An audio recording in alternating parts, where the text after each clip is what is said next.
Broadcasting from the business capital of the world, this is the Podcast Business News Network. Loving what we're going to talk about today. And I really think that it's going to give you some clarity, some insight on your life. And here it is. This is the starting point. Many of us use this word. We'll use this sentence and you can fill in the blank. I hope blah, blah, blah, blah, blah, blah, blah. I'm hoping that blah, blah, blah. Hope. That's the word. What does it mean? How does it support you? How do you use that word? That is just our starting point today. We're going to go even deeper than that. We're going to learn a lot. She's a certified life coach, TEDx speaker. She's an emotional freedom technique practitioner, life coach, so much more. I've learned so much. Even before we get on here, I even said to her that I use one of the techniques that she exposed me to pretty much every day recently. Michelle Mehta is back with us. How you doing?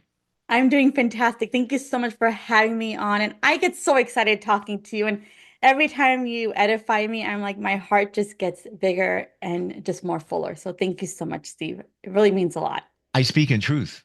That's the facts. It's and something you taught us. I would say just before the new year, a certain technique, mindset, if you will. I'm using it now, and it is just pushing my life forward. So, I love to hear that. Thank you so truth. much. It's the truth. Thank you. Hope. It's Mhm. been said that we need to have hope. If you Yeah. want positive outcome, you need to have hope. Well, let's begin there. What the heck is hope? Personally, to me, hope is just, and I go back to this thing where I'm going to be really vulnerable and honest here. I got a speeding ticket. Okay. And I was like, I'm going to be hopeful that, that I'm going to go to court. I'm going to fight the ticket and hopefully the police officer will not show up. And with that hope, and I was like, it's now I feel like there's a 50-50 chance, right? He's going to show up or he's not going to show up. And because I was so hopefully he's not going to show up, my odds are at that time where he showed up, right? So I ended up paying the ticket. But it's like just having that hope of something could go, I feel like leaves the back door open. You have a front door of the house and you have the back door of the house. If you close the back door, once you enter the house, you're stuck in that house. And so when you leave that back door open, there's Mm. room for things to come in and out that are in and out of your control. And I remember when I was taking a coaching class a few years later after the speeding ticket story, one of my friends was like, faith is stronger because when you have faith, you have conviction. And a lot of our religions around the world are faith-based. Hmm. They're not hope-based because they're faith-based because they want you to fall in love with the teachings and the learnings and how God came to this planet and what he's done for us and the sacrifices. And so knowing that differentiation, I was like, huh, faith is actually a lot stronger than hope, in my personal opinion, in my personal life experience. So I wrote down some words before we started, and faith was one of them. And I wanted to look at the comparison between faith and hope, and I'm getting it. Side note, slight digression or not, I was in the same situation with a speeding ticket many, many years ago and did the same exact thing that you did. And, even was armed with things. My friends say, make sure you ask about the calibration on the radar gun and all that Did stuff. the same thing. And nowadays they already have it figured out. And I'm sitting there, in the court at the counter, and then sure enough, ka-clunk, ka-clunk, ka-clunk, the officer who was a state trooper with his big boots comes walking in, and he was less than 1 month from retirement. So he just wanted to get as many as he could just because. So that didn't work in my favor. Um, I had another ticket, and this is the only two I've ever had. Last year through a stop sign. Like, the officer said I rolled through it. Okay, whatever. I actually went to court and they took it down to a parking ticket. Wow. Hmm. So did I have hope? I guess I did. I was hoping for the best outcome. But what's the difference? between hope and faith. Now, we talked about the religious connection to faith, and there's more conviction, and it seems to be stronger. But can we look at that real quick? Absolutely. So again, like, for me, hope is like an idea, right? I hope to get through this.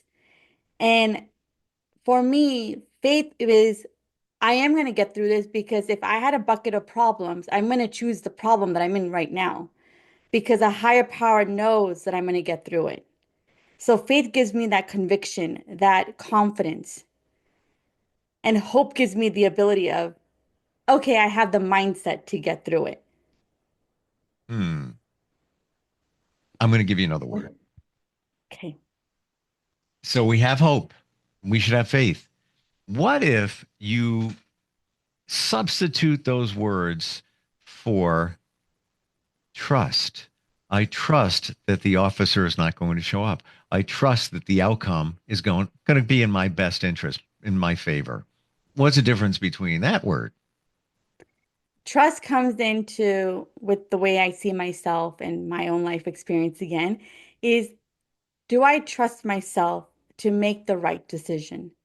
Do I have the power of love inside of me?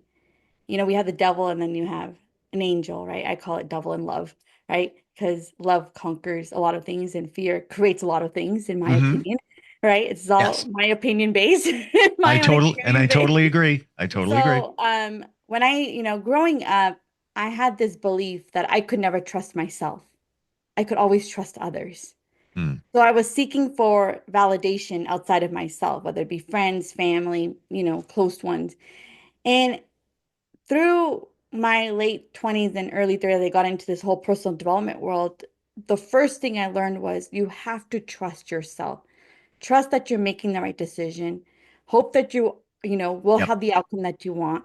And Yep. then go to a faith, go to that belief system of yours, like religious beliefs that gives you the strength that if they could do it, you could do it too, kind of mindset, I you love know? that.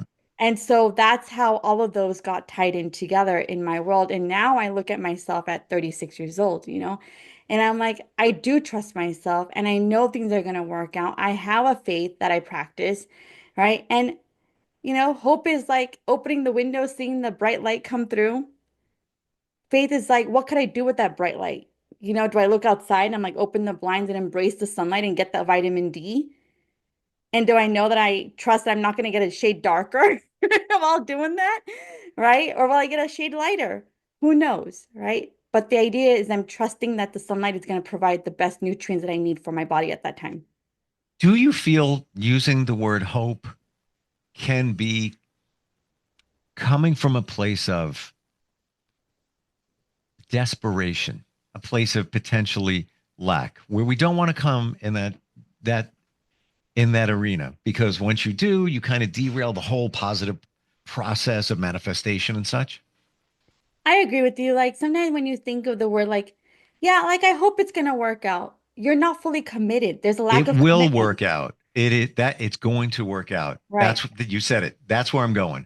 Right. I hope it's going to be okay. Hope it doesn't rain today. We're going to the beach. No, I trust it's going to be all right. Maybe there's going to be a Right. quick shower, but the sun will come out after that. Who knows? It's going to be fun.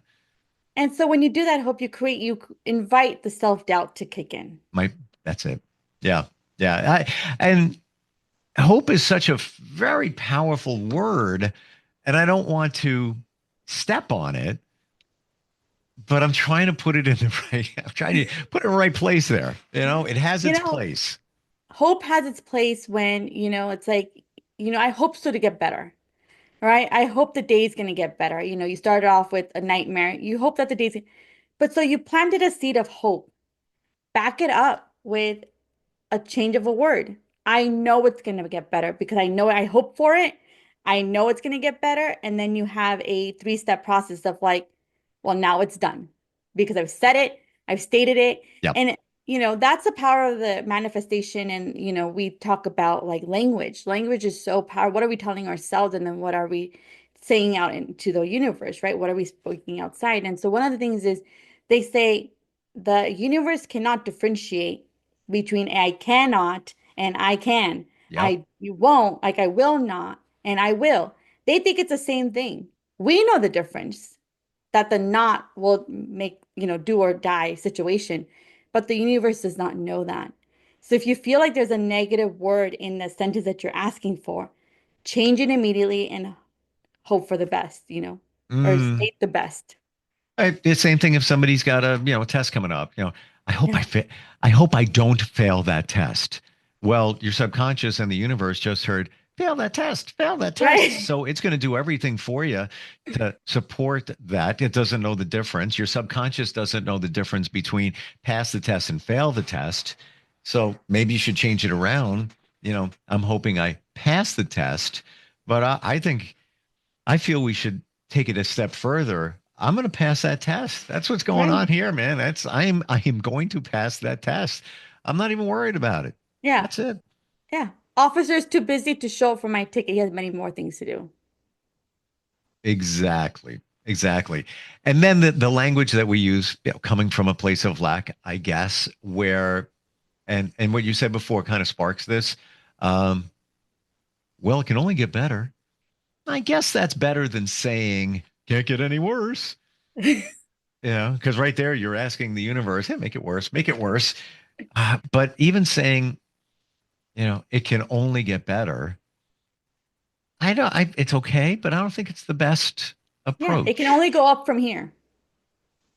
But that Only comes from a go place up. of lack, though, because that means that this moment sucks. Right. Yeah. It's like I embrace that I'm in a situation where I'm seeking adversity. So adversity is gonna give me that fuel to rise up. Hmm. There was actually a top five song that came out in the 80s, right around 1984 5. Howard Jones, Things Can Only Get Better. It was big, and it Yeah. talks a lot about this. But and again, we're micro analyzing this, Right. but it's all connected with using, I think, the right language to get the right outcome. Absolutely. And that's what, as someone that is a neurolinguistic programming practitioner, such as myself, we Mm. focus a lot about that. What language are you talking to yourself? What language are you using for your goals? What language are you using to do an analysis, to get out of an obstacle or a challenge? Because that makes a big difference in seeing the words that we're not only writing down, but our unconscious is speaking, that are consciously speaking. And so like as a trained practitioner, I'm always reframing the situation to focus on the positive. Well, I completely forgot about what you're saying. I'm talking about the things that we say to others, and even just verbally, Yeah, saying to a friend, "Hey, I hope I don't fail that test." I didn't even consider the language we use in our heads. absolutely. That's probably more important than what comes out of our mouth because we're always thinking it. You make a statement, you're done with it. That other, you could be thinking to yourself, I went to, night before the test, you go to bed, I hope I don't fail that test. I hope I don't fail that test. You wake up, I'm hoping I don't fail that test. Again, you're saying fail that test. Or I hope, my manager doesn't show up so I can enjoy a day off. Or I hope, there's not that many emails, right? Instead of saying I have the perfect amount of emails for my day, Mm. Hmm. right? So, and I don't know if there's like a stat, it's like they say this, you go through 10,000 thoughts in a day, Yep. right? That is 10,000 conversations you're playing in your mind on a daily basis. Good, bad, indifferent, hopeful, faithful, trustworthy, confident, non-com. That is a lot of information that is being thrown at us every single day. How are we processing that? How are we actually acting on that? We're not Right? doing a great job. And how can I possibly say that? Because you can't.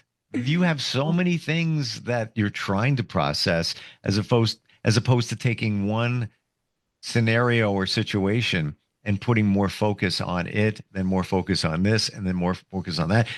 We all have so many different things going around all at once. There, I think, in lies the problem. Why we have so many challenges.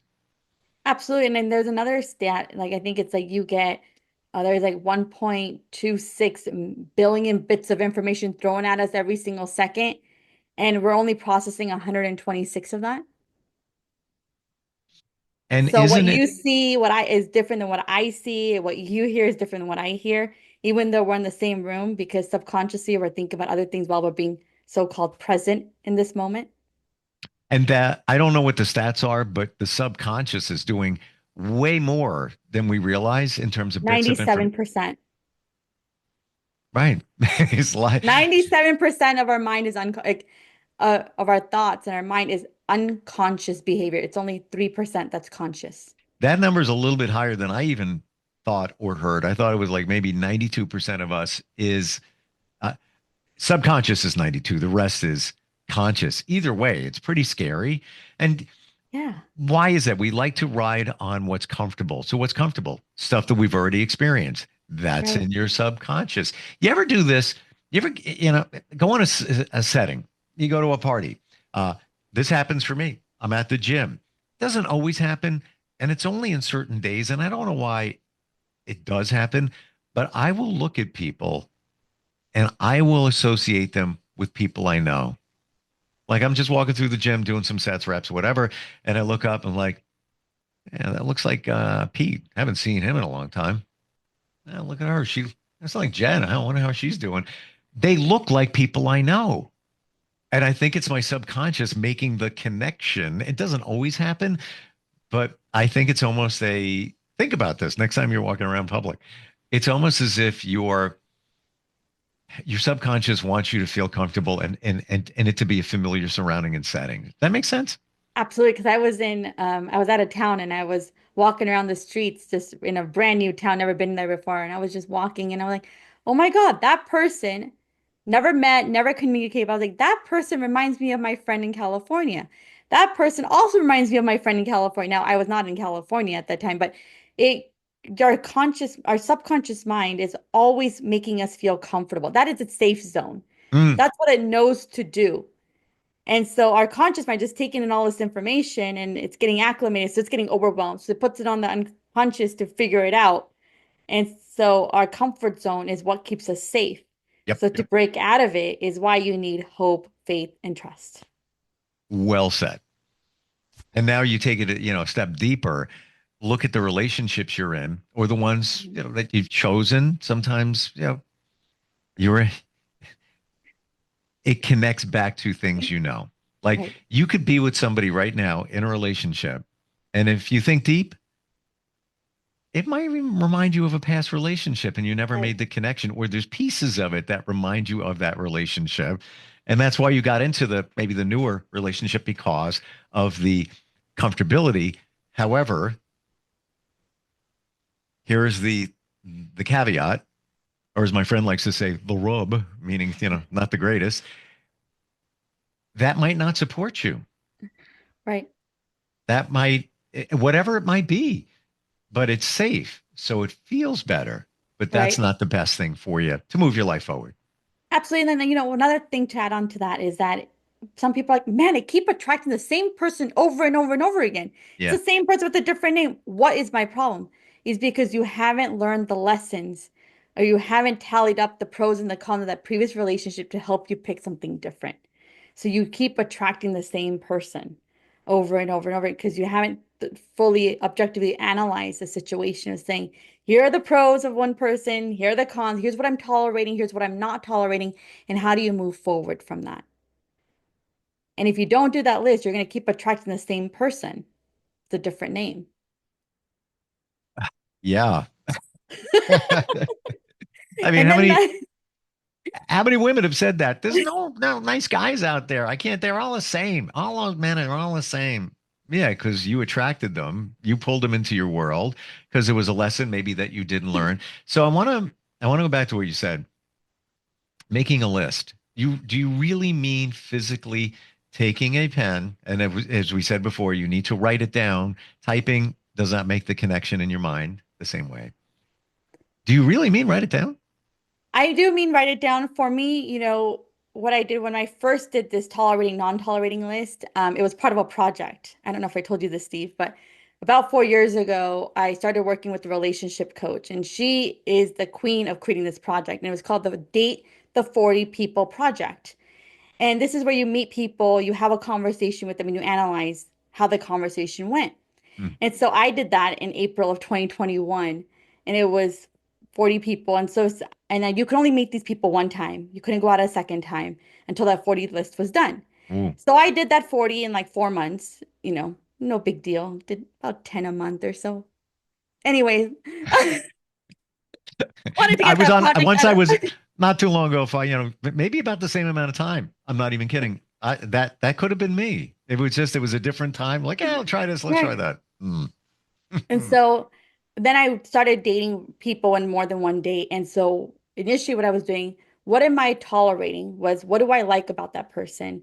What am I not tolerating, man? What do I not like about this person? And I just started typing it out because it was a column, side by side column. And so it makes it a little bit easier when you're typing because then you can adjust the lines versus Gotcha, gotcha. so I did it on a Microsoft Word document. And then what I did, another guy, like I broke up with that guy, did another list, and I legitimately copied the qualities over. So I just duplicated that same copy and I started analyzing like, okay, well, this person had all of these things, but then this person brought in this experience, this experience, this experience, this experience. And so I started seeing it. Initially, the list was like 30 items on either side. This last time when I did this, it was like about 100 on each side. Wow. Mm. Because if you Fantastic. like something, you're going to get more of it. If you don't like something, you're going to get rid of it if you have that awareness. I'm kind of chuckling inside because you have to go through 40 before you can go on a second date. So, you just went out with Justin. Well, it's a pretty good guy and everything. It was all right. It's all right. And he's like, yeah, hey, Michelle, I'd really like to go out again. Justin, you're number 23. So it's going to be a while. Just letting you know. I always told them they were number five. Even if I was 30, I mean, if it was 39, I was like, you're number five. So you revealed this to every single one of them? I did. And I told them my intention. I met them on Match.com because it was the easiest way to go. I was like, these people have already responded, like, liked my profile. What I'm just going to message them back one morning. And I messaged 23 people. Some of them replied back. And I was in business basically and got their phone numbers and said, "Hey, you know what? I'm not interested in doing a long-term thing. I'm interested just doing market research. I just got out of a relationship. I need to figure out what's out there. Would you like to meet me up for coffee or something?" The first 10 were ones that were not even my caliber. Like they were high school graduates, didn't even make it to college. Second 10 were kind of what I wanted. Third 10 was like they kind of were like had a degree already, working on a second degree. But the last 10 were the hardest to book. They were just not committed. So right when I thought this project was going to be done, the last 10 were like, yeah, maybe they'll keep texting me, but they never set a date and time. And I kept asking them, when do you Which want is to? so universal nowadays in the dating world, Right, especially on apps. It's like you're in the endless loop of texting and nobody right. commits to getting together because I don't know, maybe people are like juggling a bunch of Yeah, others. I give you props for doing that. I think it's a great idea and also being transparent. You didn't have to be. You could have just went exactly. on. They don't know that you're on 40 dates, Yeah. and And they were like, can I see you again? And I was like, unfortunately, I would love to, but I have to get through this project first because it's something that's for me. And if I jump in with you, I won't be able to do you service at the moment. right. And some of them were like, your project is stupid, and my counselor thinks this, that, and the other. I'm like, great, thank you for the feedback. This is my journey, and it's something that I've committed to. And, transparency wins. That's what they say, honesty is the best policy. And Right. And honesty can hurt people because it's not what they were expecting. Right. So that's where you have to know. And I'm going to go back to the three words again: hope, faith, and trust. yep, exactly. And if they were into you, they would have hope, faith, and trust that when you got to number 41, that would be them. Exactly. Hmm. Final question, because I'm curious. Yeah. Did you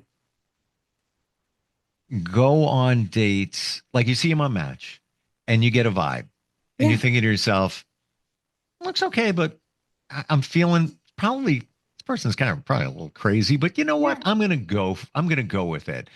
And did you go on a date or more and it was what you thought it was going to be? 100% because a Yeah. lot of the times I realize, when I'm meeting these people, I was like, yeah, based on what have they written on their profile, I'm like, this is obviously not something that I'm gonna look into like getting married to or engaged to or even date them more than that time. But I had to go through that process of just figuring out who are they as a person without a judgment, right? And Steve, up until this point, I was only dating people from my nationality.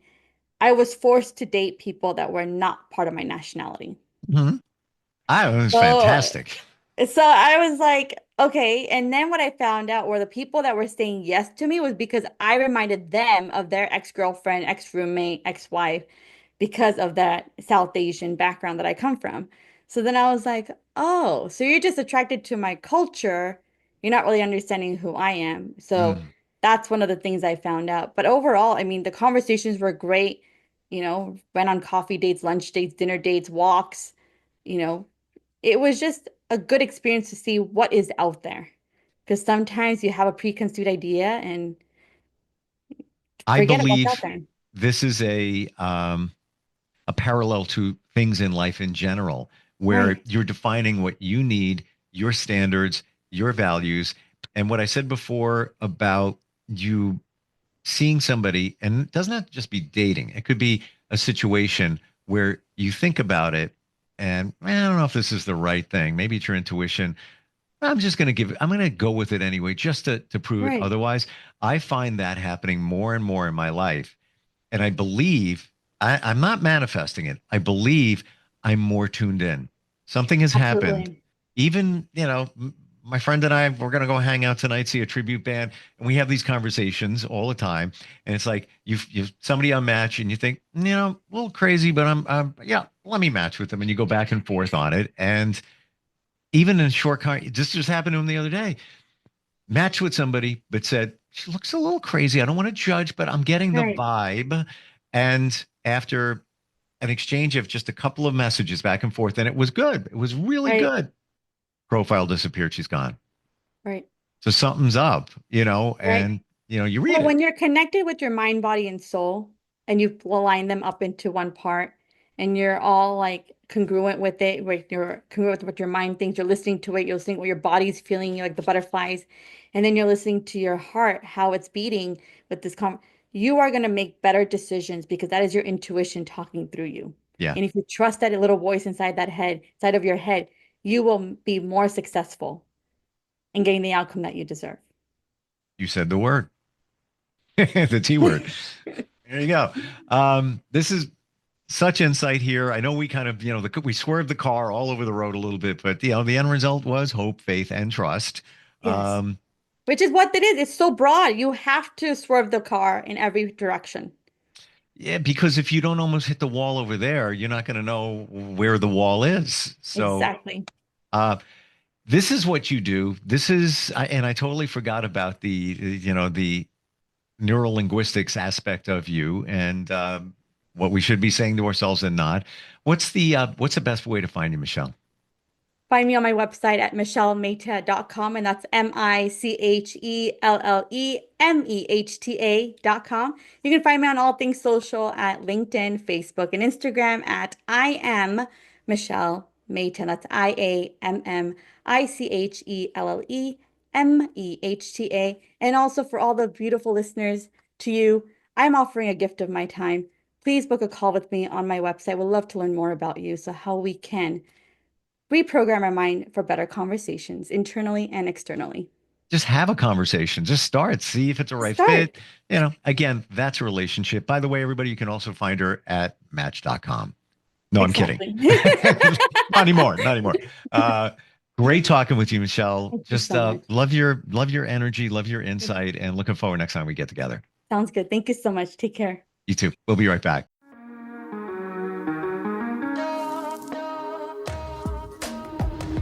Broadcasting from the business capital of the world, this is the Podcast Business News Network.